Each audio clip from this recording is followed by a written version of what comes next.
Wake up, I gotta go get it. Wake up, Oh!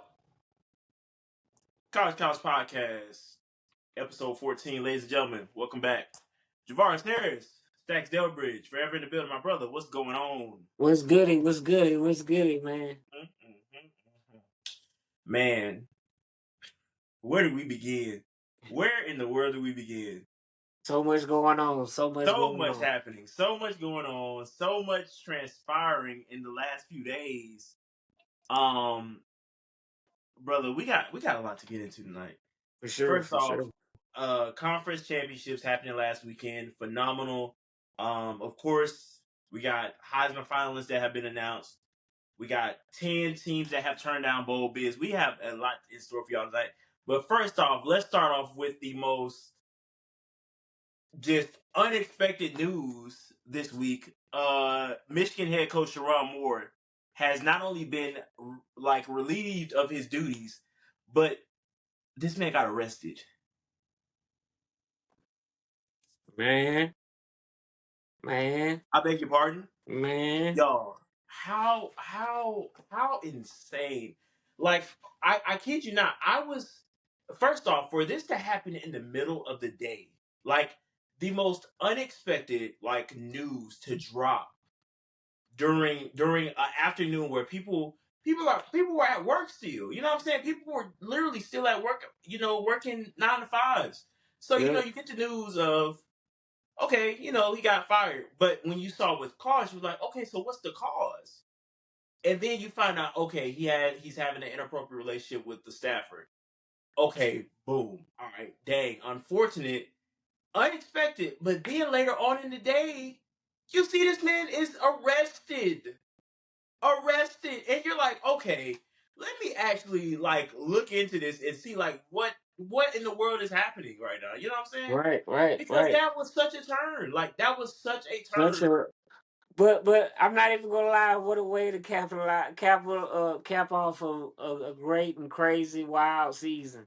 Like, I mean, with I all the mean, coach firings that have yeah, happened and all the coaches leaving that have happened, like, I mean, what a way to bring it all to a head. Like, it's crazy. Like, that's one spot that, we didn't think was going to be, you know, relieved or changed or whatever, even though some may say it was time, yeah, because Michigan has not really done much under his, tenure.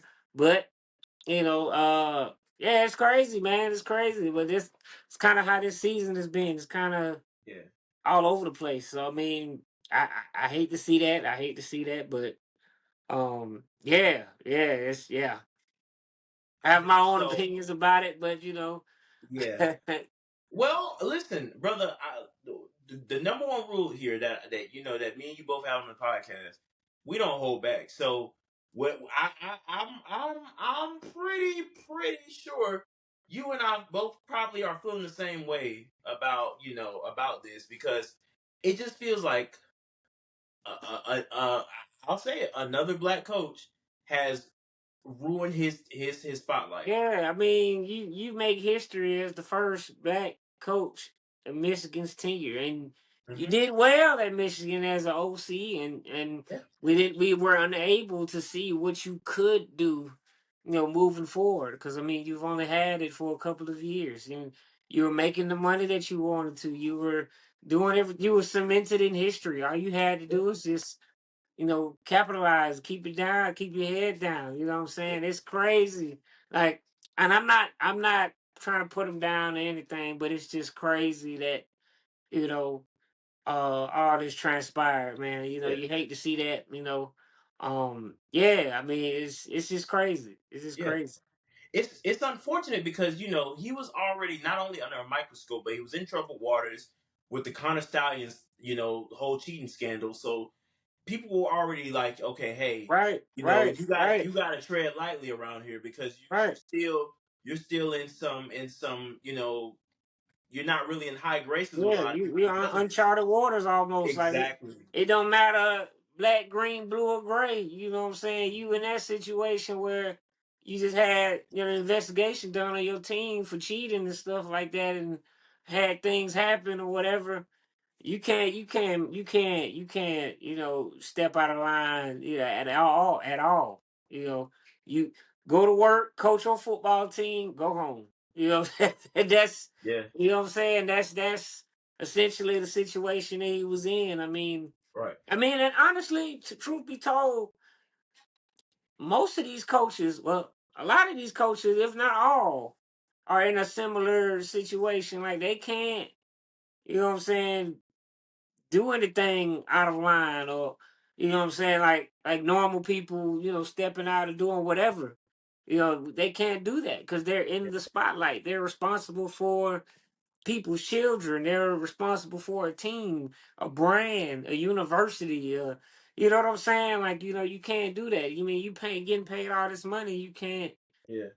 You're a celebrity at the end of the day. To some people, you know what I'm saying? Like I'm pretty sure if you met Kirby Smart, it's like a celebrity for you. Yeah. Even if I met Kirby Smart and I'm not a Bulldogs fan, or if I met Sherrone Moore or whatever, you know what I'm saying? Being a Michigan, if I was a Michigan fan, I would be like, oh my goodness, I just met him. So it's Listen, yeah. I told you a story. I met Nick Saban, and I almost died on the spot. I kid you not. Right. I hate Alabama, but I have tons of respect for Nick Saban. Like Right, I right, right, truly love right, Nick Saban. right. You Yeah. know what I'm saying? We create our rivalries, you know what I'm Mhm. saying, with different teams or whatever. But Yeah. you respect the great ones, you respect the good ones, you respect the ones that are doing it. Yeah. And even if Absolutely. they're not like, haven't proven to be a Saban or a Kirby or a Dabo or anything like that, just that stature of being the head coach Yeah. of your favorite university or a university that's in the limelight. This person is on TV Right. every Saturday. So, you know, it's just as much like any other celebrity. Like Yeah. you know, you just can't step out of line. You just gotta, you know what I'm saying, put your head down. This is what you signed up for. And You and know? you put it right on the money. Like in some of these states, brother, these head coaches are some of the state's highest paid employees. Like in the Right, state of Georgia, Kirby Smart is the highest paid state employee over the governor. Like, right, so you have to, like we just said earlier, you have to tread lightly. You have to. In another famous saying with Coach Jason Brown from Last Chance you better not even fart in the wind and I smell it. You know what I'm saying? Like right, you have to truly be on your P's and Q's when you're in the right, limelight like right. this. Uh, Almost more so than players do.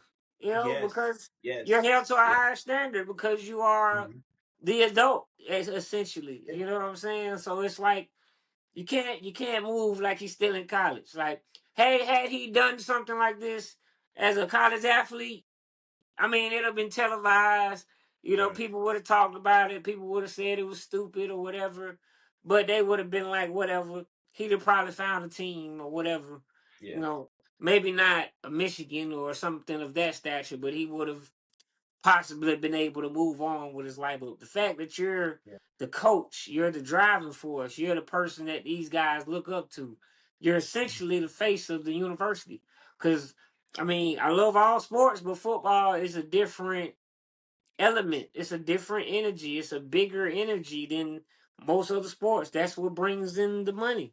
So that's what people talk about. Like, you know what I'm saying? So it's you hate to see it, but you gotta know what come with that title. You know what I'm yeah, saying? So I hate it for him. My prayers go out to him, his family, everything like that, the whole situation. But yeah, you just can't be doing that. You can't be doing that. yeah, absolutely. And we don't want to get too much into specifics because there's still details and stuff that are being worked out because again there is a victim in this case and so but the thing that I truly want to hit on before we move on to the next headline is man think about these college kids that committed on signing day. You know what I'm saying? Like the most unfortunate part about this is Michigan knew about it for months. They knew about it for months and they waited until signing day until these kids had signed the dotted line to bring it to light. And I think that is probably one of the most important takeaways to take away from this is because is literally these colleges could care less. And when I say they could care less, no matter what is going on, the world, their entire world, as we are now seeing in real time, their entire world can be on fire. You still have to sign that dotted line, and Yeah, you're going to come play for this school, no matter how big the fire is. You're going to come play here, no matter what. And is it a smart move by Michigan? Yes, but is it an unfortunate move by Michigan? 1,000%.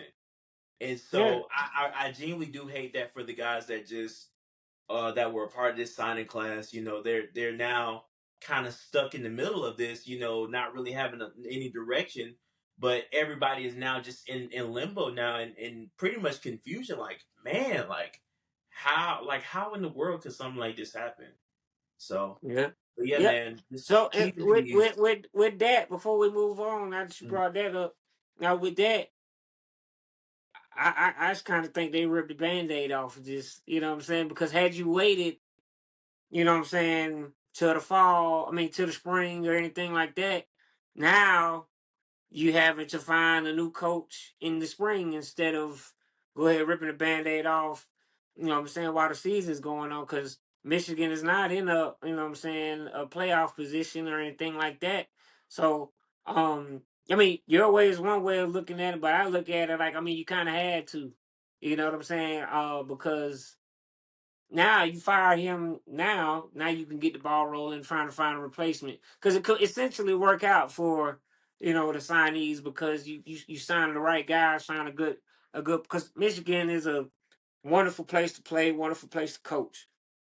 You know, regardless of what you may believe, whether you are an SEC fan or whatever, you go to Michigan, you're gonna be competing for playoff position and titles possibly. So and it's historic. So I mean, I think the timing was.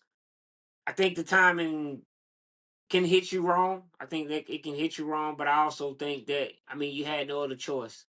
You sure. know what I'm saying?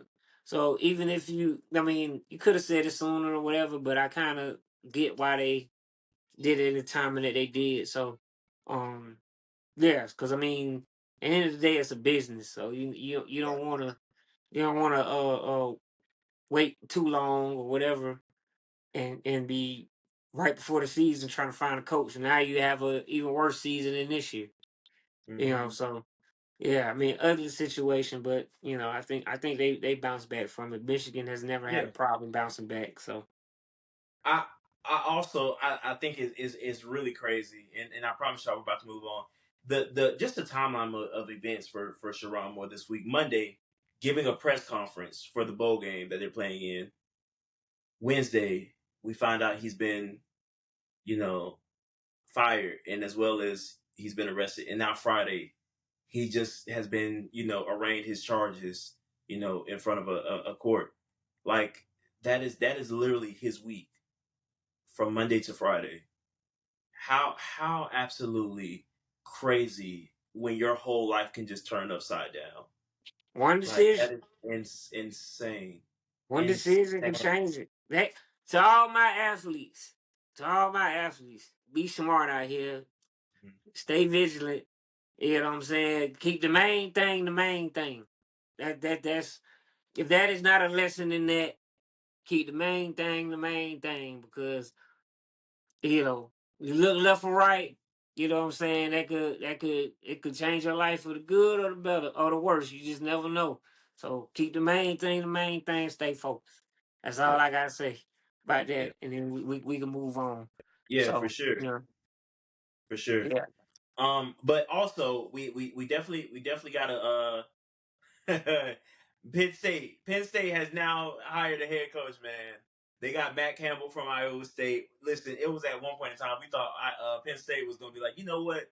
We're not even gonna worry about getting the cook. We gonna try this thing incognito style. We gonna just get a laptop and we just gonna have Chat GPT call out the plays this season because we really like the cycle because the coaching carousel was just.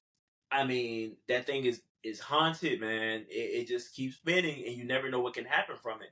But I wanna really point out something here and as crazy as this may sound, good friend, my mentor, Josh Pate, kind of played a part in Matt Campbell's hiring at Penn State. And I think he was really prevalent in pushing for Matt Campbell to be at Penn State because he knew about what was going on at Michigan. So all of this is kind of playing in part of each other because now Matt Campbell can truly run the Big Ten because there's not really a threat from Michigan anymore, and you really don't know what you're going to expect from all the rest of the Big Ten teams come next season.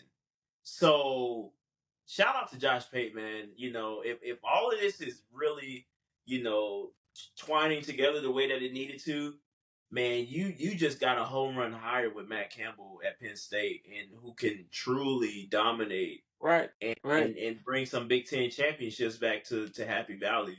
So, but yeah, man, I think it's a great hire. Not too. I know they had a really good season. Maybe the 20. I know they were ranked. I want to say the 23-24 season, or I'm sorry, the 22-23 season. It could have been Who we talking about? Iowa State. I Oh know they yeah, were, they yeah, were yeah, yeah, yeah. yeah, Okay. they were really coming out swinging. They were ranked. I think they fell kind of towards the latter part of the season, and I can't remember towards who, but yeah, I know they were really like drumming up some wins. But yeah, but it was all in part, due to Matt Campbell and Right. his play calling. So, I mean, but yeah, and his resources grow now that he's at Penn yes, State. yes, 100. So he did a lot. You know what I'm saying with less resources. You know Mhm. what I'm saying. Now you go to a school as historic as Penn State. So I think they got the right guy. I think that they took their time and really figured out somebody that is um that embodies the culture that they're trying to set, or the standard they're trying to set, and everything like that. And I think that's a good hire for them. I think that they'll be good. I mean, Penn State is never far off, even when they had James Franklin. So there was no doubts about that. That they're just ready to get over the hump and start getting some wins against some big opponents. So some big name opponents, should I say? Yeah, So yeah, I yeah, definitely think that was a slam dunk. That was a slam dunk. You yeah, know. yeah. I'm really excited to see what comes out of this hire. Um, it's still leading to more of the coaching carousel. I mean, the coaching carousel is gonna go until it can't go anymore, and so the power was turned off. You know, but one firing can lead an entire chain reaction. So Oh, this for is sure, this is for probably sure. yeah this is probably the most beautiful part about college football is when that coaching carousel, the power turns Yeah, on, and you never yeah. know where somebody's gonna land. Because now again, Michigan needs a head coach, and now names are starting to be thrown in the hat. Kalen DeBoer, James, not James Franklin, Lord Jesus, Marcus Freeman, just to name two guys who could possibly end up there. But yeah, so and I mean now we're getting Notre Dame news. You know what I'm saying? Like teams are saying they wanna stop scheduling Notre Dame, because they have a contract to where even if they place in the top 12, they have to be in the college football playoffs next season, which I think is absurd. But this also goes to show we're going to get into this a lot later on in the episode, but they need to join the conference. So, but yeah, but we're going to get into that a little later on because we definitely have some talk about the top 12 and how the final rankings came out for playoffs and stuff. So, let's talk about these Heisman finalists, brother. The Heisman Trust has announced their finalists for this year's Heisman. We got Fernando Mendoza, the quarterback from Indiana, Julian Sayin, the quarterback from Ohio State, Diego Pavia, quarterback from Vandy, and Jeremiah Love, the running back from Notre Dame. I'll be honest with you. I do feel like Texas Tech linebacker Jacob Rodriguez was snubbed. And of course, all biased. I do feel like my boy Gunnar Stockton was snubbed, but that's another conversation for another day. But I think Yeah, this four guy lineup is pretty solid. I think all of these guys are very deserving of being in the conversation of Heisman. All of them had insane seasons this year, especially with lone running back Jeremiah Love. I mean, Jeremiah Love has been on a tear since last season. I mean, going for an insane amount of yards in his game. So I think the person that I'm really interested in seeing winning, I genuinely think Diego may have it locked in. Quite Yeah, frankly, yeah. I think I think he is so. the most valuable player to a Mm. team in college football right now. Yeah, Because nothing go like they go as far as he does. Like, I mean, if he has a bad game, he's not doing all the things that he's great at, they end up losing. Um, you know, yeah, I mean, I think he's been the most valuable. I think he's been, top tier for the last 2 years. I mean, I know Heisman is only for the season that is being judged, but I mean, proof is in the pudding. Like, I mean, he's willed Vanderbilt to wins all season. So, I definitely think, as a fan of his and somebody that doesn't like him when we play him, you know what I'm saying? I've seen him. I've seen him from when he was at New Mexico State and beat us or whatever. He's a great, great, great quarterback. Great quarterback. You know what I'm saying? Has that grit, that old school feel to him that he's gonna lower his shoulder and get what he needs to get. And yeah, I think he's the front runner. But as far as the snubs, um, I think the list was right. You know what I'm saying? It's truly tough to get in there as a defensive player, and especially a linebacker is very, very hard. Um, I don't think anybody would be mad if you got in, but it's just very tough because I mean, what everybody looks at, first thing they look at is the offense. That's I mean, we've kind of gotten away from being infatuated with defensive players, unless you do something like um, um, Travis Hunter did last year, playing both sides of the ball at a high level. You know, but as far as defense, that's tough. And as far as Gunner, he's played great. He's played great, but I think the difference is um, in a lot of moments, in a lot of aspects of the season for him. Um, some would argue he didn't play that well, and the defense is what saved him. You mm. know, or they might argue that he's had more talent, around him, so he's supposed to be doing that type of stuff. So those are two arguments that I can see with that. Um, but if he was in the conversation, I wouldn't be mad. I wouldn't be mad at it. But I get why he's not in that finalist list. Because I mean, you put people like the quarterback for Indiana, like they're on a historic run, and it's led by him, and everybody on that team is 4 star, 3 star, 2 star. He's a 3 star. You know what I'm saying? Um, so you look at all of that. You're leading less talent to the promised land, and you have your team undefeated, and you knocked off the number one team in the nation to then become number one. I mean, you kind of got to put a guy like that in the Heisman race, and then we said with Pavia, I mean, it speaks for itself. In the SEC, he's pretty much willed his team, and he's done it with less. Like Vanderbilt doesn't have, um, I don't want to say they don't have talent, but they don't have as much talent as a Georgia or a Bama or something like that in the sense of 5 stars or whatever. However you measure that or whatever.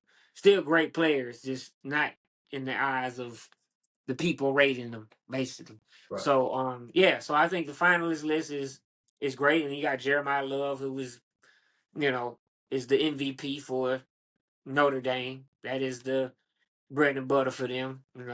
They use him so in so many different ways, and being a running back, a lot has to go right, or you have to do a lot right in order to be in that Heisman conversation. Meaning your line has to block, or you got to make people miss at the point of contact. So you're doing a lot of the work yourself if your line is not blocking, basically. So it's hard. That's why rushing um, records are harder to break than passing records because it's two people with passing with running. It's either the line or you. You know what I'm saying? Right. It's no. You know what I'm saying? So it's tough. So I mean, I get why he's in it. And I hope he gets the votes that he deserves because he's been good for a long time. So but I think Pavia Yeah. wins it. just Okay. because he's such an important piece to Vanderbilt. Yeah, yeah. I definitely agree. And like I said earlier, Pavia has my vote for sure. All right.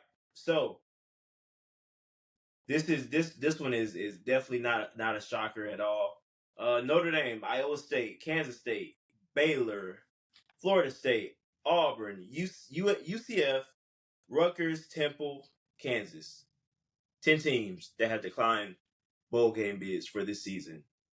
Shocked or not shocked? Not shocked. Okay. Okay. Because I mean, let's And let's be real. The importance of bowl games and the thrill of bowl games has dwindled since the playoffs has been implemented.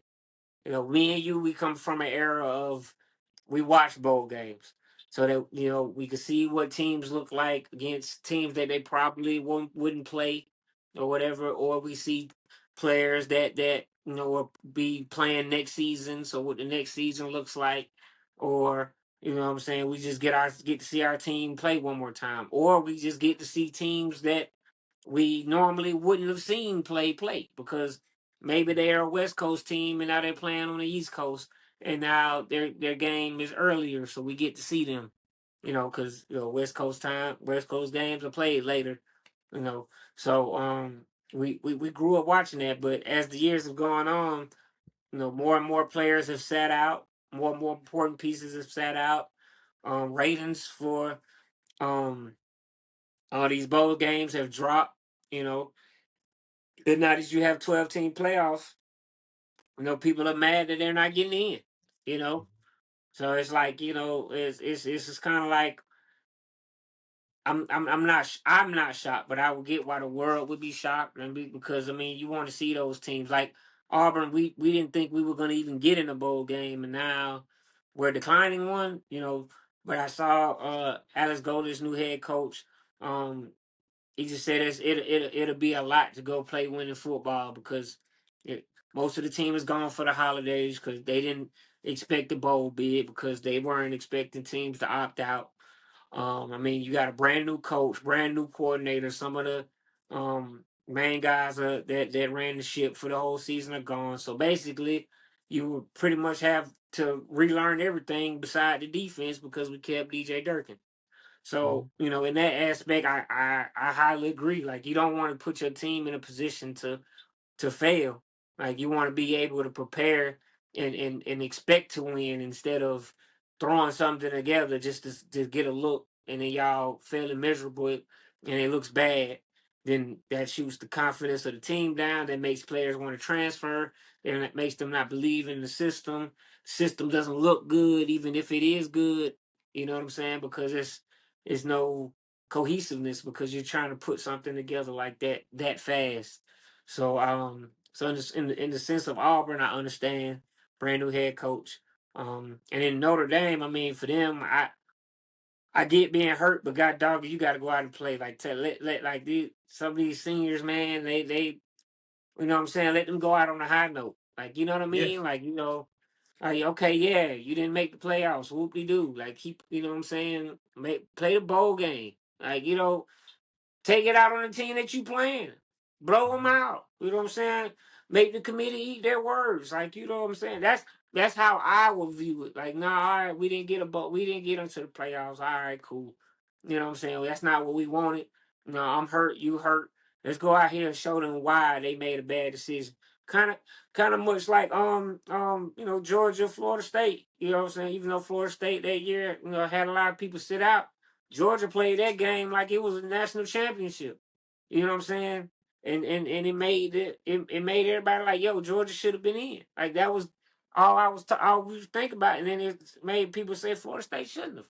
You know what I'm saying? But they went out there and showed like, yo, we should have got in. We should have been in that conversation. So for Notre Dame, I don't agree with it. I mean, for these other teams, I don't know why. Maybe it's because coaching changes, things like that. But for Notre Dame in particular, I don't see why you don't go ahead and play. Like I mean, you still have everything there, So I don't know.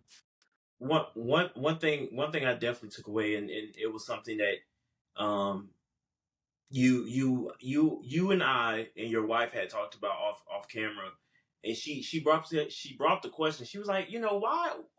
Well, is it usually a majority vote, or does it come from a higher up that makes a decision on if the team doesn't play?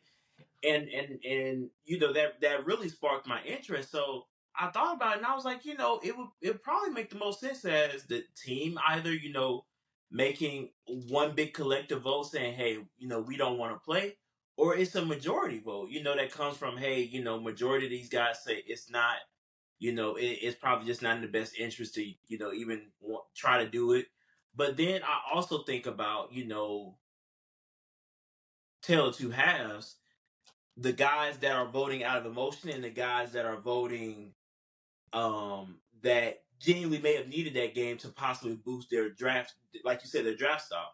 So I think about that. And I'm like, man, they probably just needed one more game, and that bowl game could have been their breakout game to boost their draft stock. Granted, it would have been against a lesser opponent, but it would have given an opportunity to show pro teams like, hey, this is what this kid has to offer for a team. This kid is a team player. He'll go the extra mile. He'll lay his life out for his brother or his teammate, and that's what teams want to see. But you won't get that opportunity if you opt out. And so I think about things like that, man, and I'm just like, dang, like that's the way you close out your college career, man. Right, Not being able to right, play that last game, not being able to get that call, to a combine, you know what I'm saying? Not being able to touch the grass one last time, and that's the unfortunate part about all of this, for teams that opt out, man, is just one. I could have got one last chance, and I didn't get that opportunity because me and my team right, decided to opt out. So it's an unfortunate scene, man. And like you said, we grew up in the BCS era, so we enjoy watching bowl games. I still watch bowl games, like I still watch, or I'll attend the Celebration Bowl annually, and I enjoy it because we really don't get a chance to talk about the HBCs on here. Like we try to really get on them the first season of College Podcast, but we got kind of trying to do college, the FBS, and then trying to get HBCUs in as well. It was a lot trying to maneuver both, but we try to shine light when we can on the HBCUs. But I truly enjoy just going just to show my support because right, HBCUs, like right, they have some talent there as well. So I enjoy going to the Celebration Bowl and seeing those guys ball out, for the different HBCUs here in Atlanta.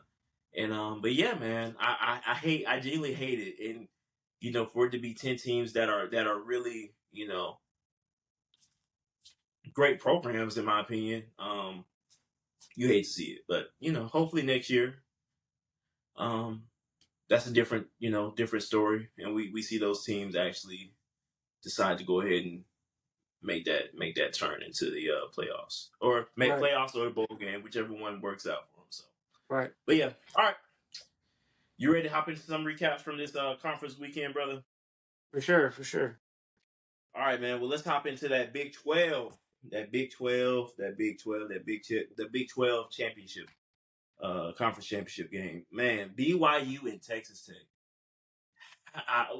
Just when you think BYU could have possibly made something happen, man, and they were trying to get some, that offense was trying to get going in the first quarter, but something happened, and everything Bear Bachmeyer tried to throw, man, pick, fumble, turnover. I'm like, God, dog, Texas Tech turned it It's on, man. yeah, Like that's Texas, yeah. Texas I Tech mean is a that very scary team. right, right, right, Very scary right, team. Scary team to right. play. And that was a lot of people's first time being able to see them, and you know what I'm Mm-hmm. saying? Because unless you are a Texas Tech fan or you're a fan of college football like deeply, you know what I'm saying? You don't know how good Texas Tech is this year. Because I mean in the past, outside of you know what I'm saying, Patrick Mahomes, I mean, we had some players here and there or whatever, but never nothing this deep. You know what I'm saying? To where like they're firing on all cylinders like this. You know, and possibly a championship team. So yeah, I mean they balled out on the biggest stage that they had thus far. So I mean they had it clicking on defense and offense. I mean their bread and butter all year for the most part has been their defense. Like their offense has been really good, but their defense has been phenomenal. So yeah, I mean they I mean, you know, first quarter, first half, you know, that's usually teams filling out periods, you know, where teams just kind of, you know, test the water, see what you gonna give them, see what they can get away with, this, that, and the third. But you know, BYU, it looked like they was finna figure it out. But now Texas Tech figured it out and said, hey, you know what I'm saying, made those in game adjustments that we always talk about. You know, Mm-hmm. and yeah, this Texas Tech team just looks they looked the part. They looked the part. Yeah, You know, yeah, they looked the part. I mean, absolutely, the big test will be in the playoffs to see what they do against, you know, other top tier teams. But yeah, I mean, yeah, up until this point, and then that BYU game, I think they handle business. They handle business. absolutely. Yeah, man. Again, I mean, and usually we have the saying of usually when you see teams twice in a season, the result is usually different.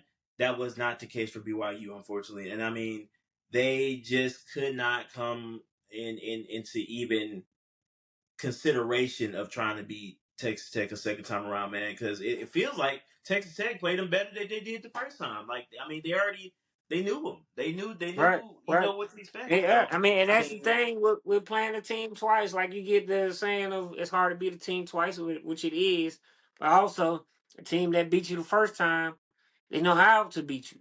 You know what I'm yeah, saying? They you know what I'm saying, and they know where they messed up at, and they know how to capitalize on that. You know what I'm saying? So yeah, as long as they keep that same mindset and they make the adjustments, and you know what I'm saying, you know, keep the things they did well, but also tune into other things. I mean, you know, you can beat a team twice as we saw, and that's what they did. They basically said, okay, we know what they're gonna give us, and we know where we messed up at last time when they got us, you know, and we corrected that. So now it's no loophole because now we know what you're gonna run. We know what set you're in. We know what when you go in motion like this to the right and you're in, right, you know, trips or whatever. We already know what's coming. We know it's a fake to this, and we know you're throwing to the flat. We know your quarterback's tendencies. So, um. Yeah, I mean, I agree. It's hard to beat a team twice, but also when you beat a team that first time, if you do it right, you know what I'm saying? You kind of figure them out. You know, kind of Bama and Georgia is. You know what I'm saying? Or how Georgia and Texas were. You know what I'm saying? Because you kind of get used to them. Because I mean, when it's the same coordinator, same everything. I mean, only so much is gonna change. So if one team doesn't make adjustments, doesn't change anything, which BYU seemed to not have changed much, then you know it's just gonna be the same thing all over again. So, yeah, yeah. kudos to Texas Tech for not taking that lightly and understanding the assignment. So, yeah, I agree, man. And of course, Texas Tech will be, uh, you know, making that run into the playoffs. And I think every playoff team that is in the picture this year is a scary team. Like I'm not underestimating any team, besides it might be two that I'm a little iffy about, and I think we know the two that I'm iffy about. But ain't no other than that, if here. They not, man. No, they should not be in there. But we're gonna that's get just it my right. opinion. All We're right, I gonna get mean, we into gonna it. keep it a Listen, buck. This is the College this Couch man, podcast. We're gonna keep it a buck. We're gonna keep it a this spade. man, It should not be in there. listen. Like, This man has been itching all week, itching to get his thoughts off, and he will. I'm yeah, gonna let it fly. Y'all think this brother be hitting some points? Oh, he about to go crazy today. Y'all better lock in. So, but yeah, we gonna speed through these conference recaps because this brother got a lot to talk about. Indiana Ohio State Big Ten conference championship, man. What a what a game! game. What a game! This is And yes. let me start off by Go saying ahead, this go ahead, go ahead, go first. ahead. Go ahead. As somebody that disrespected Indiana last year, I called this team my most underrated team of the season. I mean, not underrated, but overrated team of the season. I sincerely apologize, Indiana Hoosiers. Indiana faithful, all those that enjoy watching Fernando Mendoza play football, all those that enjoy Roman Hemby, all those that are a part of the Kirk Cincinnati Nation, whatever that may be. I sincerely apologize. You guys have earned my respect. You guys have earned the number one spot to be claimed as the number one team in the country. You guys have shown, and I think it starts with none other than the coaching and leadership from Kirk Cincinnati. Like I questioned why he got this big of an extension, and he only had been in Indiana for 2 seasons. But for you guys to have trusted him in Bloomington, Indiana of all places, for you guys to trust him for another 9 years in Indiana, that says something. And I honestly think it really truly goes to say that man has like there is no question this man wins Coach of the Year. Like what Oh, he for has sure, done in absolutely, the last two absolutely. seasons truly earns him all type of honors, awards, recognition, hopefully a national championship at the end of the year. I would love to see my Georgia Bulldogs play against Indiana. Like I would love nothing less, nothing more, nothing less to see Indiana Georgia national championship. That would make my Christmas. That would make my New Year's. That would make my dreams come true to see that. So shout out to Indiana. This is my apology to you guys. Y'all have been working. Y'all have been balling out this season, and you guys showed it on a scale to where you even got revenge on a team that blew you guys out last year, and you did it in a conference championship game that a game that y'all haven't been to in decades. So shout out to Indiana, man. For sure, for sure. I mean, and that goes to show you that it's not about always about the most highly ranked player. It's not all about 5 star, 4 star, 3 star. We don't like for me at least. I think it's about coaching and then getting Yeah, the right athletes because to me, from my research and my experience with 5 star, 4 star, 3 star, that's just to me. That just to me says that you had people that made sure that you got seen. Because some of the best athletes, some of the best players, some of the top notch, you know, talent came out. They were 3 stars. They were 2 stars. They was 1 star. Like Cam Ward was like a 2 star, 1 star. You know what I'm saying? And balled out. Like I mean, I think Indiana's coach. I think he's a phenomenal coach. He's a no extras type of coach. He just coach like, hey, you know what I'm saying? We treat it, every game like the last one. Just it's another game. We gonna give our all. Like his press conference, even talking about winning it. It's like, yeah, I'm happy for the guys or whatever, but you know what I'm saying. We know what we came here for. You know, so yeah, I mean, it just goes yeah, to show you that a great coach can bring the talent out because they know who to put where and you know what I'm saying, who needs to do what and what works best, how to make your quarterback comfortable, how to make him shine. You know what I'm saying? And he's doing it in a place that's not, you know what I'm saying, that we haven't put spotlight on. And I root for teams like that. Although, you know what I'm saying, I'm an Auburn fan, whatever, you know what I'm saying. I root for teams that are the underdog. Like the whole purpose of this 12 team playoffs was to so that we would not see the same 4 teams in the right. national championship. So I mean, I love to see that Indiana's balling out. And then for the game, I mean, they did what they were supposed to do. It was a defensive battle. Like you know Yeah, what I'm saying? Who made the mistake first? And then if you did make a mistake, who was able to bounce back? Like you know what I'm saying? And Indiana handled business. The defense was phenomenal. You know what I'm saying? Offense playing against another top notch defense. They played good within themselves. I mean, you know, mistakes didn't flutter them like that. They were both poised. You know what I'm saying? Like you get all that time. Like mind you, Ohio State has a whole bunch of 5 stars that's worth a lot of money. Indiana doesn't have any 5 stars. You know what I'm saying? So that lets you know, like, it's not always about the 5 star or the 4 star. It's about the willingness to win, to willingness to play for the person next to you, and the coaches, and willingness to go to bat with your coach for your coach. And Right. that's what I think Indiana has. Like, I mean, Yeah. um, yeah, he comes from, a good tree. Comes from the Saban tree. You know what I'm saying? So it's like it needs to be studied how Saban was able to scout talent as a player and also scout talent in coaches, because all of his coaches that he's coached are in the playoffs right now.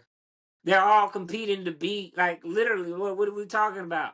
You know what I'm saying? Yeah. So it's like, yeah. So I mean, yeah, I mean, kudos to Indiana. I hope they go, all the way. But in also retrospect, I hope Texas Tech does too. I just hope somebody outside of the last few teams that's won it, that we already know is probably going to be in it, wins it. Like, you know what I'm saying?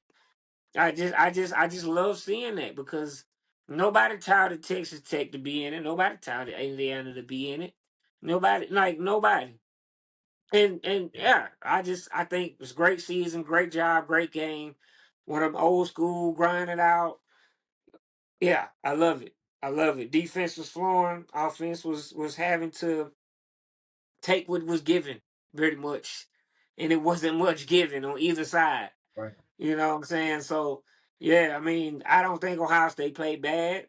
You know, I don't think they played. I don't play. They obviously didn't play their best game, but I don't think they played bad. I just think um Indiana just had a little bit more hunger than them, and they took what was given and capitalized. And then then once they caught a break, they capitalized on that break. Like, I mean, when you're playing a heavyweight, you know what I'm saying? You don't, you know what I'm saying, go blow for blow with them.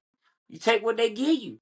You know what I'm saying? And when they give it to you, you better knock them out. You know what I'm saying? I Right. say that all the time. Like, whenever we watching the game, I said, to knock out a giant, you should take what they give you. Like, you know what I'm saying? Like, don't, okay, the big play not there. Throw it underneath. Let your player make a play. Boom. You know what I'm saying? Okay, you ain't get 30 yards on the deep bomb, but you got 15. You know what I'm saying? You get 15 2 times, you right there. Might take a little longer, but you rather it You take got your longer, 30 or back you right rather, there.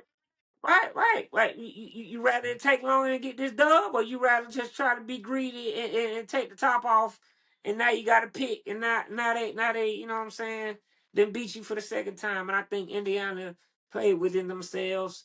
They didn't let the moment get too big. They played like they were built for this moment. And Yeah. shout out to coach.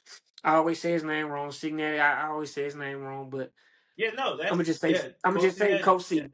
I'm gonna go Coach C. No, no, you said it. You Yeah. said it right, Oh, I said it Coach right. I Cincinnati. said it That's right. it. By Yeah. God. But anyway, Yeah. Coach yeah. Cincinnati. So yeah. Kudos. It was a good game. I'm actually excited. I think Ohio State is gonna be fine. Yeah. It's their only loss. Obviously, they're in the It's just playoffs. it's just You know. it's so crazy that they literally cannot finish a complete season like going undefeated. They always got to fall somewhere, Right. just some Right. way Right. somehow. But you It's know. But crazy. us being from the BCS era, and growing up watching that was like the thing, like to go undefeated and be that Mhm. team, and you know what I'm saying, make the natty Yeah. and all of that. Now, my perspective of being undefeated has changed. For me now I'm like, I would much rather win the championship than go undefeated, because Okay. I think you learn more from your losses than you do your wins. You know, because you gotta, like, Mm. especially like if you're, you know what I'm saying, if you're a highly talented team like Georgia or like Ohio State or like Alabama or whoever, if you got a lot of talent, they're used to winning. Like, you come from high school, you winning. You get to college, you're winning. That's all you've seen is winning. You don't know how to go through adversity when you're losing. Like, not even lost the game, but when you're losing, you don't know how to bounce back from that. Like, you know what I'm saying? Like, and I think that's kind of what Georgia went through last year. You know what I'm saying? They were so infatuated with winning, when they got hit in the mouth and they got them losses, they didn't really know how to take it. Although they made it to the conference championship and won, you know what I'm saying? They got down in the playoffs. It was no bounce back. You know what I'm saying? They lost a step. So I think, and then now this year they lost that Bama game and and they bounced back tremendously. Like I think they're playing the best football that they've played all season, even better than last year. So I think, yes, it looked pretty to be 13-0 and 12-0 and all that. It looked pretty, but when you get down and you get so full of yourself, like you just think, I just think you learn so much more when you lose in the season and you still make playoffs. You grind it out. Like prime example, Ohio State last year lost 2 games. You know, everybody like this team might not be as good as we thought. Now you have a fire plus your talent. Now you know how to go through that. When you're down now you can fight back because you got that. And that's what I think Right. Indiana capitalized off of from last year. They had that fight. You know what I'm saying? They like, yeah, everybody sleeping on us. And I think, Ohio State bounces back smooth from this. I'm anxious to see what Indiana does from this, but we'll see. Yeah. I'm listen, I'm looking forward to seeing where both teams from the Big Ten end up. And yeah. Yep, I'm looking forward to it. All right. We got to end off on a high note, brother. SEC championship, man. Georgia Oh versus yeah. Alabama. Oh yeah. And I'm gonna let you do your Hold on. thing. I'm not saying nothing. All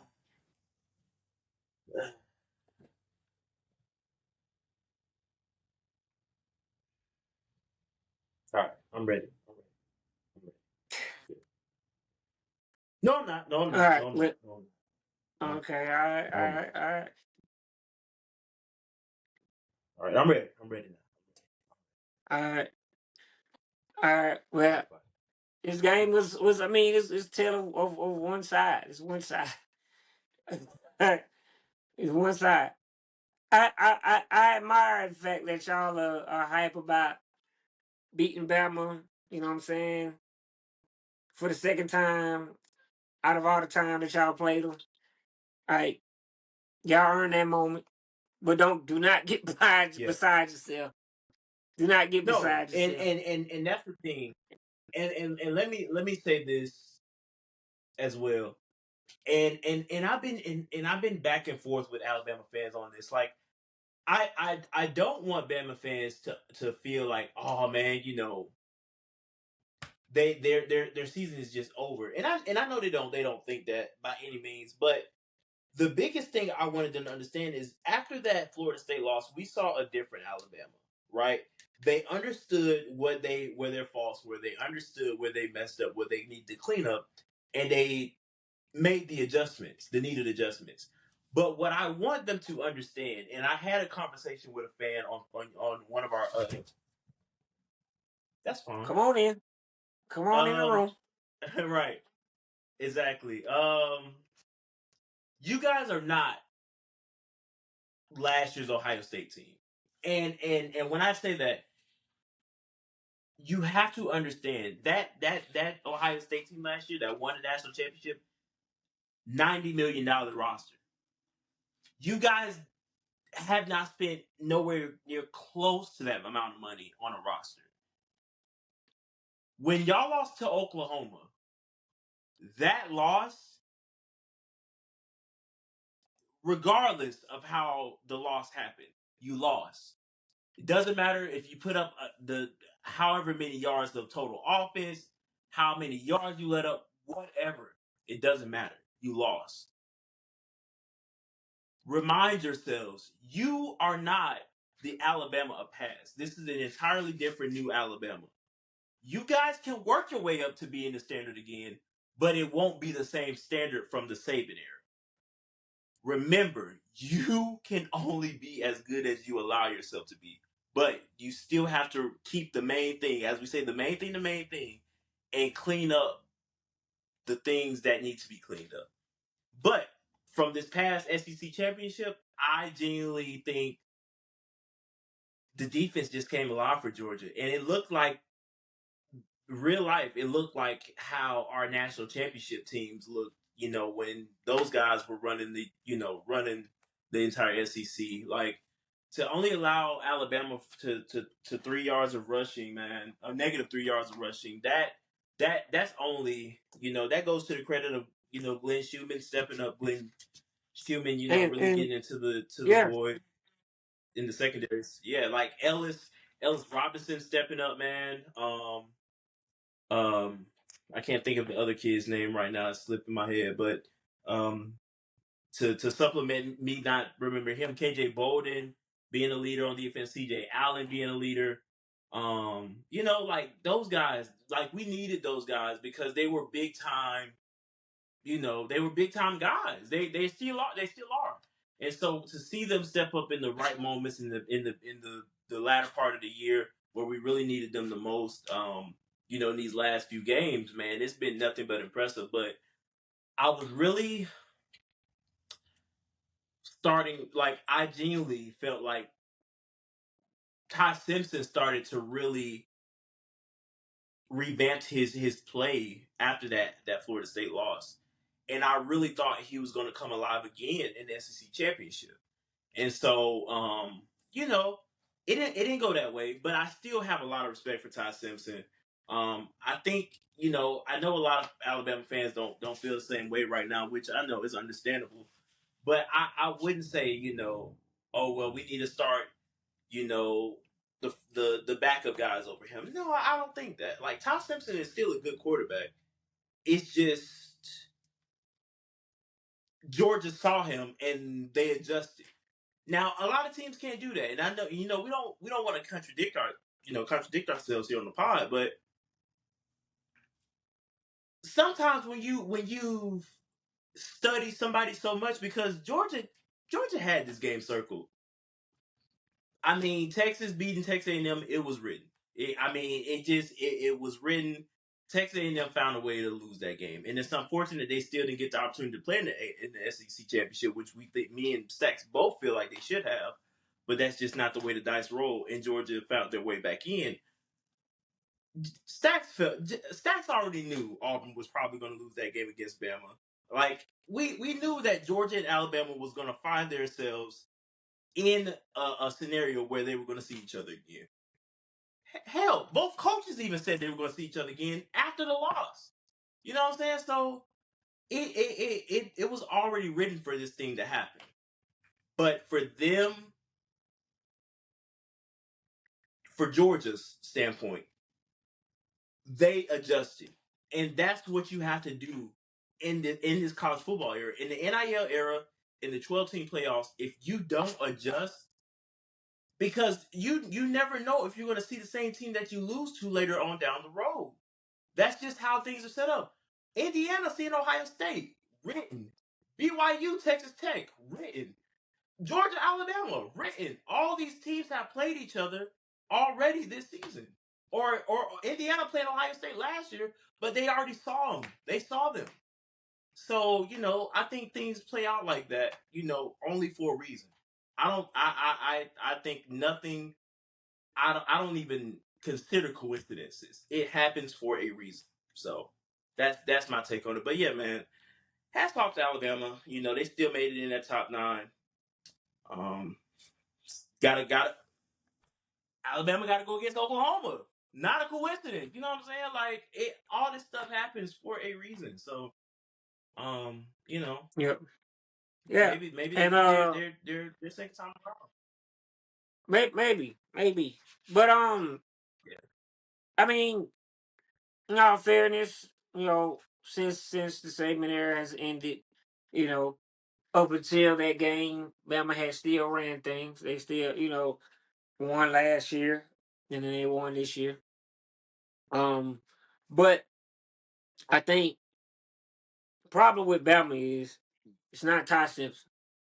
I thought it was Ty Simpson. It's not Ty Simpson. It's the coaches only being able to rely on Ty Simpson. Meaning, you're asking Ty Simpson to be Superman every time. Like you're throwing it dang near every play. You have zero run game. And I'm not trying to discredit Georgia. I'm not trying to say that their defense was not, top tier or anything like that. But you're down your top running back. You had to play your backup and your third string.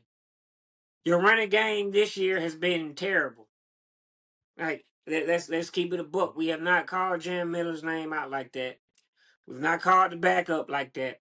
We've not called anybody else before that. Jam Miller, the running game looked like it was going to get going when they play Auburn, but that got done after Jam Miller went down. So, I think it's a coaching problem. It's an X's and O's problem because Bama can't get a run game going at all.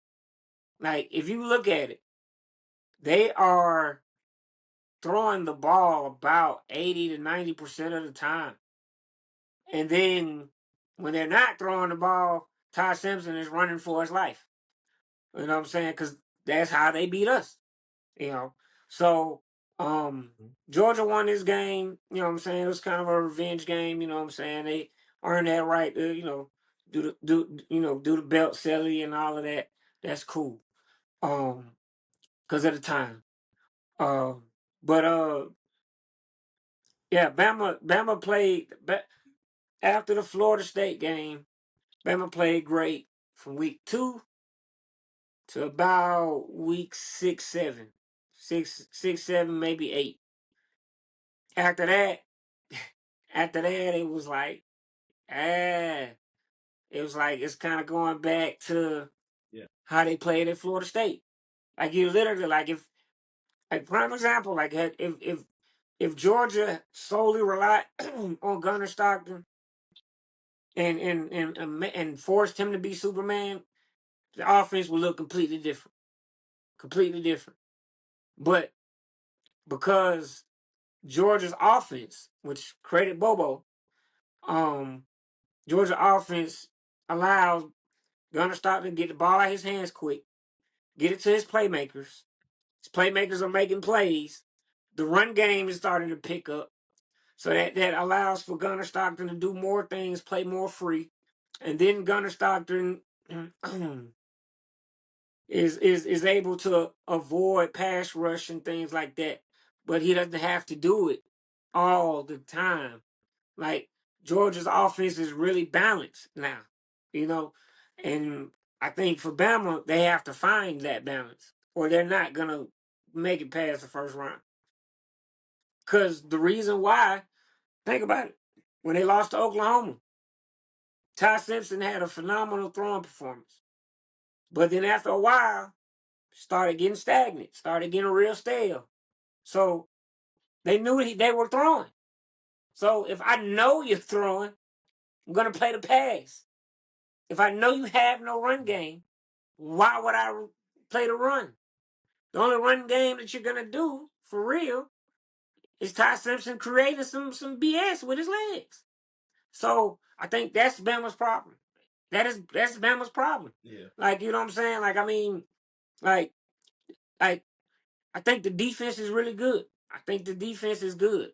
I just think the defense has too much pressure on them to be good, and they're not built for that. They're built that to me. This Bama defense is built to complement the offense.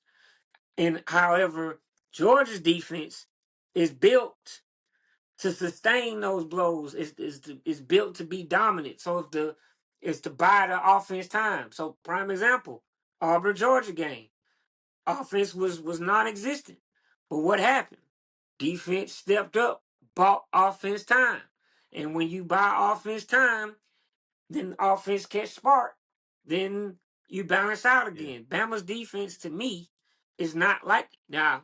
Used to be, you know what I'm saying, where offense could be kind of stagnant, but that defense was a force field, you know. But now it's a complementary type of thing. You know what I'm saying? Like to me, as what I see. But Bama has to establish a run game. The offensive line has to be more aggressive. One of these running backs got to step up if Jam Miller is going to be hurt. So one of these backups has got to show why they were all 4 or 5 star. which again I don't care about. So you have to show that you're good.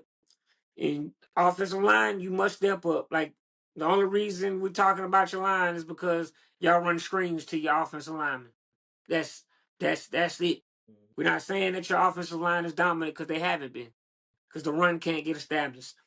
Stop. Let establish that, and then take the pressure off Ty Simpson and let him go be great. Because he's gonna do what he got to do, but he got nothing else.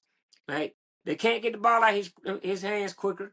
Like you know what I'm saying? There's no complimentary offense going on. So that's my take on how they play and how they plan move forward. So I want to rewind a little bit because you made up a great you brought up a good point as far as like with both defenses. And I think with that, with the fan bases, you gotta remember, man, both Georgia and Alabama have bred nothing but great defense. And I feel that those guys are pressured, like you said, to be as good as the former defenses was of old years past.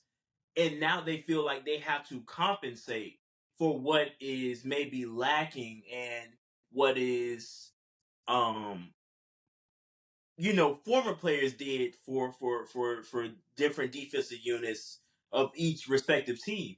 And when you're 18, 19 years old and you're making said amount of dollars, per game, that's a lot on a kid. And I didn't take that into consideration until now because of you just saying that. And I mean, man, that really puts a lot into perspective because these kids, man, they are really in a tough situation now. Like, not only are they trying to make a name for themselves on these defensive fronts and units or teams, let alone just defense.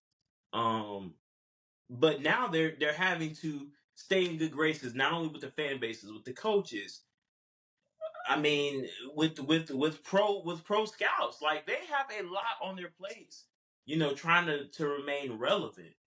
And so I think like that was a great point that you brought up because man, you got to think Georgia and Alabama have had some yeah, I mean defenses, that's man, some like, really and good that's why I defenses. say keep the main thing the main thing. Like only worry about the fans when you make an appearance as you sign autographs, but everything else that's just white noise.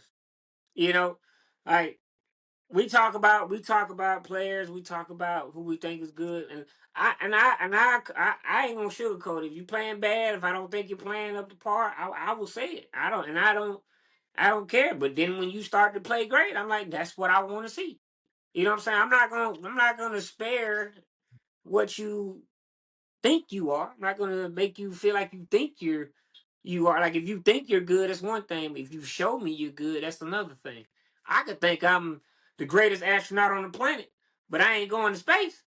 You know what I'm saying? So for these players and these kids, like just you know what I'm saying, just focus on ball. Focus on ball. That's focus on ball in school. That's all you got. The fans gonna say what they say. Cause I mean, fans spend money. Fans, you know what I'm saying? Fans put into some of these funds for NIL. Fans buy the clothes. Fans buy the tickets. You know what I'm saying? Fans buy your jersey. Fans give you likeness. So that's their job is to be energetic and to have an opinion of what they see. Like our fans, we have the right to want to be great. We have the right to want to compete with Bama, with Georgia, or with all this type of stuff. You know what I'm saying? Like uh all fan like I see a lot of people talk junk about how how bad we are, whatever. You would be struggling too if both of your rivals are Bama and Georgia. The two teams with the most national championships in the last 5, 6, 7 years. And like think about it. Name me another team that's both of their rivals can be number one or number two at any point in the season. I'll wait. You know what I'm saying? And the fact that it's like two of the biggest rivalries, Deep South Over rivalry and the Iron Bowl. Who do we play? Georgia and Bama. So you don't think fans, you know what I'm saying, want to be able to compete in these games to make this game more balanced? Absolutely. That's all right as fans. That's what our job as fans is to want to see our team be great so we can talk junk at the barbershop. We can talk junk to, you know what I'm saying, the random people. You know what I'm saying? Georgia do it. Georgia just had a whole celebration, with belts. Javar just had a whole celebration with a belt because he can't stand Bama and he glad that they beat Bama. You know what I'm saying? That's what all fans want to be able to do. Like Indiana beating Ohio State. Maybe not a rivalry, but it's about to be one. You know what I'm saying? Because Bama Georgia wasn't a rivalry until it became one. It used to be Bama and Florida. You know what I'm saying? That wasn't a rivalry until it became one. You know, in the sense of being that big, because two programs that are colliding and fighting for position. You know what I'm saying? So it's fans right. But as far as the players, don't worry about what they saying. They gonna say what they gonna say. Are you doing what you supposed to do? Defense for Bama. Are you stepping up on every play? Are you buying your offense time? Like, I know that's hard. I know it's hard. I know you get, a little depressed. Like, yo, bro, we doing everything we can to stop these guys. We'd have stopped them for 2 quarters. We'd have stopped them, on 8 possessions, bro. But the offense ain't getting going. You know what I'm saying? You supposed to be like, hey, offense, hey, let's rock. We got you. Come on. You know what I'm saying? Like, let's go. Like, you know what I'm saying? And on the offensive side, Ty, get right. Get with your receivers. Ryan Williams, step up. You was a celebrity last year. You was the talk of the town last year. You got on the NCAA college football cover. Now you not balling like you supposed to. So keep the main thing the main thing. Go ball out. You know what I'm saying? Bama, you snuck in the playoffs. Let everybody see that it wasn't a fluke. Only way you do that, establish your run game, defense be dominant, line be dominant, secondary. Because I just want to say, Bama secondary is good. I just think in the Bama game they got tired because the offense could not do anything. You know what I'm saying? And that's hard to do. To be on the field that long, that many times, offense not scoring. Georgia is literally making you run with their fastest people. And Georgia has a lot of speed. So, Yeah. Georgia dominated this game. You know what I'm saying? But Bama, you're not bad. Do I think you're a championship team? No. But prove me wrong. You know what I'm saying? Prove me wrong. Do I think you have the pieces to be a championship team? Absolutely. Absolutely. Absolutely. Um, but do I think you will win one? No. Not this year. You know what I'm saying? And I said it was gonna be a And while I mean, because even for them to even have be a 3-loss team but still make it in, obviously there's something there. You know what I'm saying? They would the committee would have put them in if they didn't feel like they were one of the best teams in the country.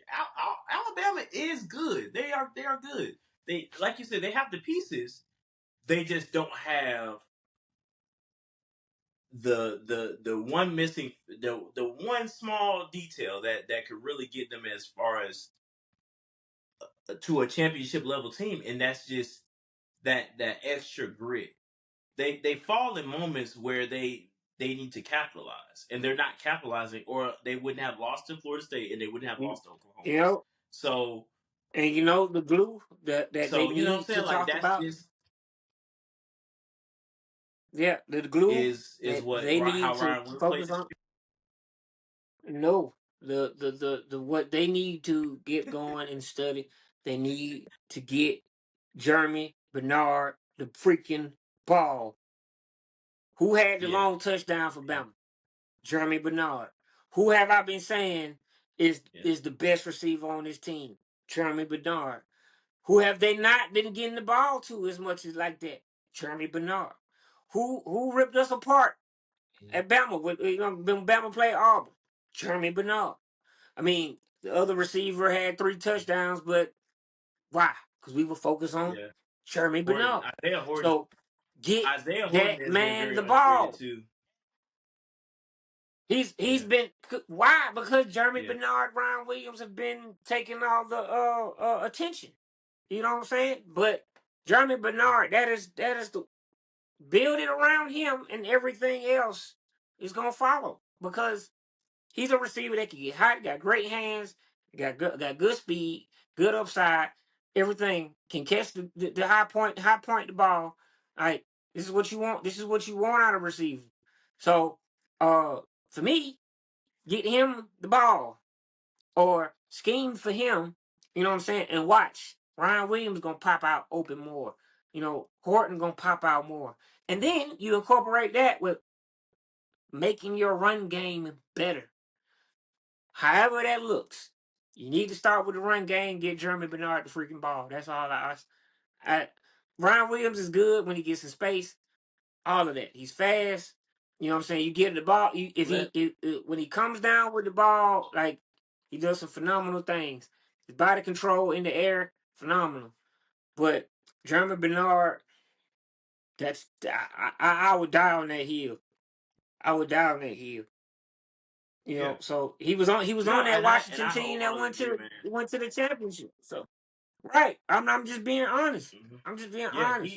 Like if you he has been incredible. Like he went on a stretch of games where he was having like almost over 100 yards receiving. Like he's legit. Bruh, cause He is that deal. when Treat him that man, way. man, out man, I hate he don't get the love he deserved, bro, because like everybody else had given up on the offense in that conference championship game for Bama. But Jeremy Bernard did not. Like he could have easily caught that ball went down or ran that route lazy because the game was already pretty much done. You know what I'm saying? But he didn't. He went and scored. You know what I'm saying? Like Jeremy Bernard has got to be. It's got to be a focal point in some kind of way. You know what I'm saying? Because that's for one. If he get the ball in space, he's good. He's also good, as we saw with the big catch he had. Two, you know what I'm saying? If he's the focal point, that's gonna open up Ryan Williams and everybody else. Because what have we seen time and time again? We saw it a lot when the Falcons had Julio Jones. He was the focal point. I'm not saying Jeremy Bernard is Julio Jones, but I'm saying when you have a receiver like that that's elite, he gets the focus. Everybody else eat. But that's all I got to say about the game. But yeah, Georgia came to play. Bama, yeah. Bama stayed on the bus. Yeah, for sure, brother. Let's go ahead and hop into It gets to a point because I'm starting to hear that Yeah, yeah, but yeah. so yeah, so I'm about to let Stacks go full throttle right here because me and him have been talking about the college football playoffs and the final rankings have come out, of course, and there are just two teams that really have like of course popped out and is genuinely like how in the world. Now, granted, the committee has made a saying of two G5 or a G5, the highest ranked G5 or Group of 5 team gets into the playoffs. For some odd reason, James Madison made it in as well with Tulane. Now, Tulane is the highest ranked G5 team right now, sitting at 20, if I'm not mistaken. How in the world do you put a James Madison team in this playoff ranking Bruh, and have them it's so compete stupid. in the top 12 when that spot could have genuinely It's went so to stupid. another high ranking or deserving team? So stupid. So it's so Yeah, stupid because now like you literally spit in the face of everybody. Like you let a 20th ranked team get into the playoffs. You know what I'm saying? And then you let the team that's behind them get into the playoffs. But you emphasize strength of schedule. You know what I'm saying? You emphasize all of that. You emphasize the how it look on paper and the head to head and all that. You don't let Notre Dame in, which I highly believe they should have been in. You make Tulane being in, okay, cool. Like that's one team. That's cool.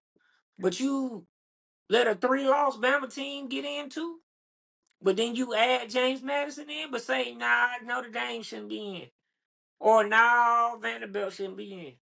Or no, Texas shouldn't be in. Texas played way more ranked opponents. Vandy played way more ranked opponents. Notre Dame played way more ranked opponents. They all played ranked opponents. They beat ranked opponents. Between Tulane and James Madison, how many ranked opponents have they played? One.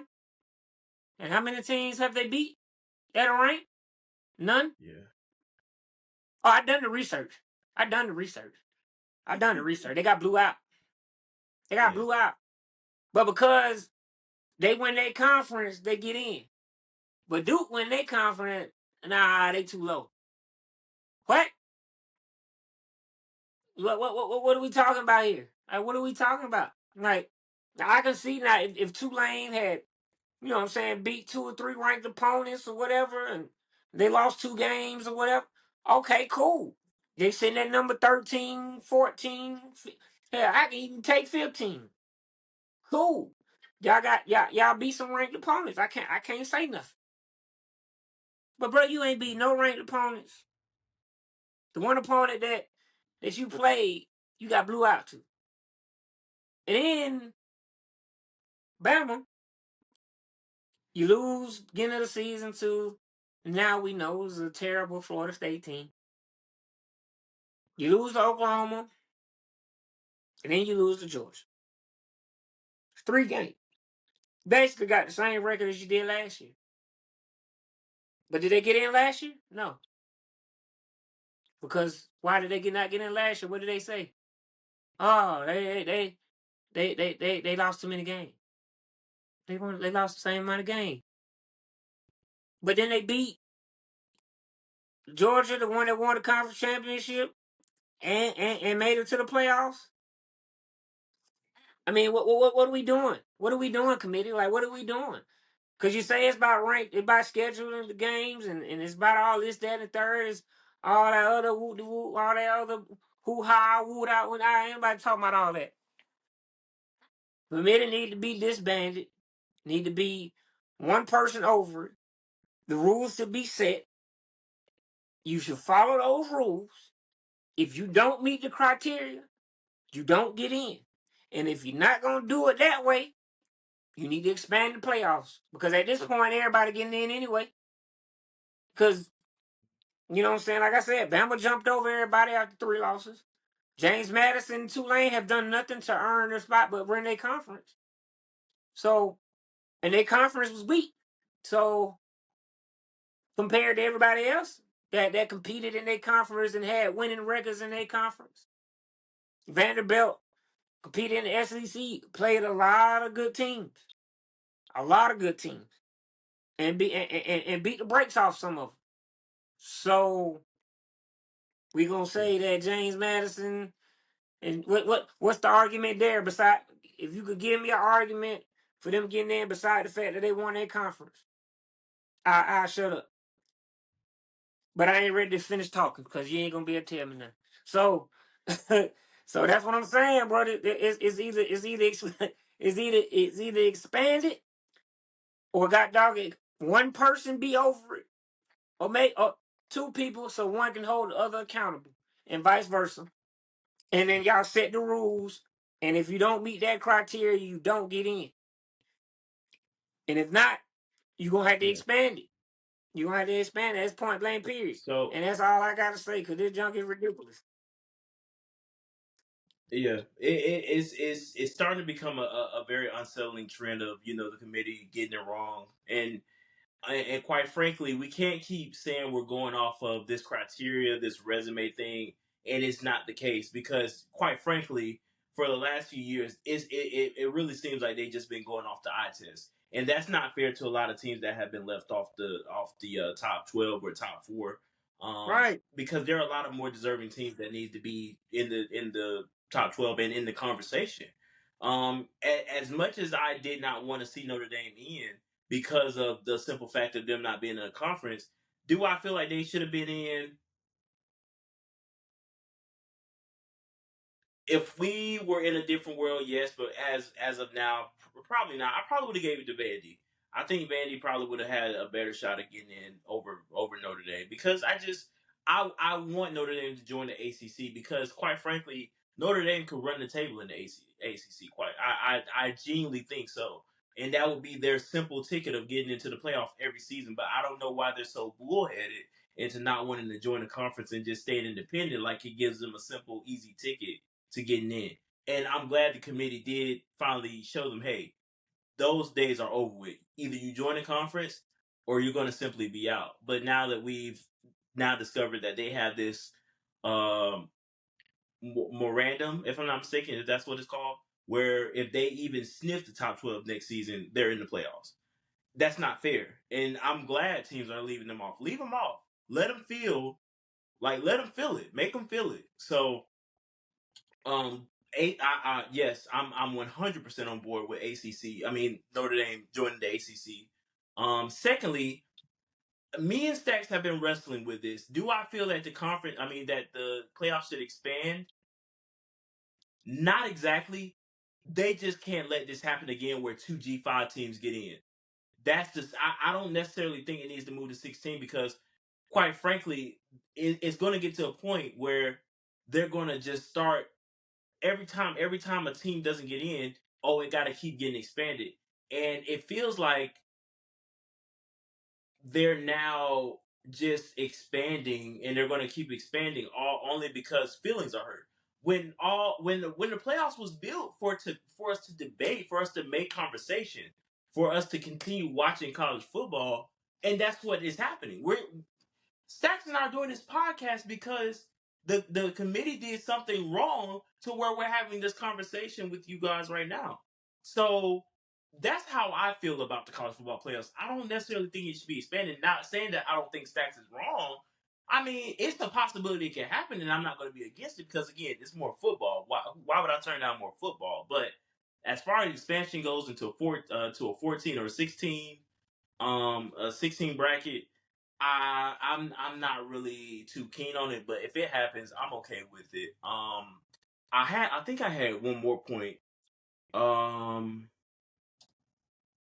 I think that was it. But yeah, as far as just two G5s, not really for it. Definitely think it could have went to another team.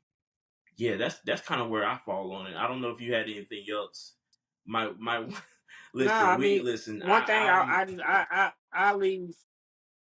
I leave everybody with this, you know, Mhm. that the people that say that it shouldn't be expanded. I mean, I'm for if it doesn't, cool. But I'm just saying, like, if we're not going to expand it, then criteria needs to be set and kept. You know, but Yeah. why do we have a top 25 if you're going to get in the top 25 and not be allowed to compete? You know, because there's hundreds and hundreds and hundreds and hundreds of teams, and then we only look at 25 of them. Mhm. So if we're only looking at 25 of them, why, you know, shouldn't 25 teams just putting it out there, shouldn't 25 teams be able to compete for a championship? Then one, you get more football, you still can debate, and then you can literally say, in my opinion, you can literally say you're the best team in college football because you went through the top 25 championship. But I'm just saying, you know, why be a top 25 ranking and that's all we look at if it's not going to be able to compete, and why do we have criteria if we're not going to keep it? That's my end. So, hey, I agree with you, brother. I think, and hopefully, they do move forward with the overseer or a college football commissioner, whatever it may be, because I think a lot of things could be changed in that retrospect as well. But before we leave, we do want to give y'all a simple college football preview for a week. We got a few bowl games. We got the Celebration Bowl between is Prairie View? I know it's Prairie View, A&M and um, also America's game, the Army Navy game. So, and also I think Boise State and Washington play as well tomorrow, if I'm not mistaken. Uh, I know Celebration Bowl for sure in the Army Navy Bowl. I mean Army Navy game. Sorry, not bowl. Um, yeah. So Boise State Washington plays at 8 on ABC, and South Carolina State and Prairie View A&M play at 12 on ABC. So just some games to check out, man. For sure check out Army Navy. Those kids, man, they are definitely you know in training to protect us and from our for our freedoms and for them to be out on that field to play. every year and go at it with each other. And probably one of the biggest rivalries that people fail to mention is the Army Navy game. So whether it's go Navy beat Army or go Army beat Navy, man, I just hope all those guys out there are safe. And thank you for all that you do in protecting us in this country. And yeah, man, shout out to y'all. But also Celebration Bowl, man, definitely check that one out. Two teams that have been playing insane. Prairie View 10-3, South Carolina State 9-3. Definitely going to be a dogfight. And also Washington, Boise State 9-4, Washington 8-4. So three good games to check out for the slate for this weekend. Perfect way to kind of end the college football season with Army Navy and go into bowl season with two good bowl games coming up on ABC tomorrow or today, whenever you may be watching. Probably today, Saturday. So yeah, so definitely want to make sure we wrap on that game, on those three games for you to watch for your preview. So yeah, man, this has been a great college football season. I'm ready for playoffs now. Let's do it. Let's do it. Let's do it, man. Yes, I'm sir. Let's excited. I'm go. ready for playoffs to start. I'm ready for bowl season. Looking forward to more football, man. So yeah, Stacks. That's all I got, brother. Get us out of here, man.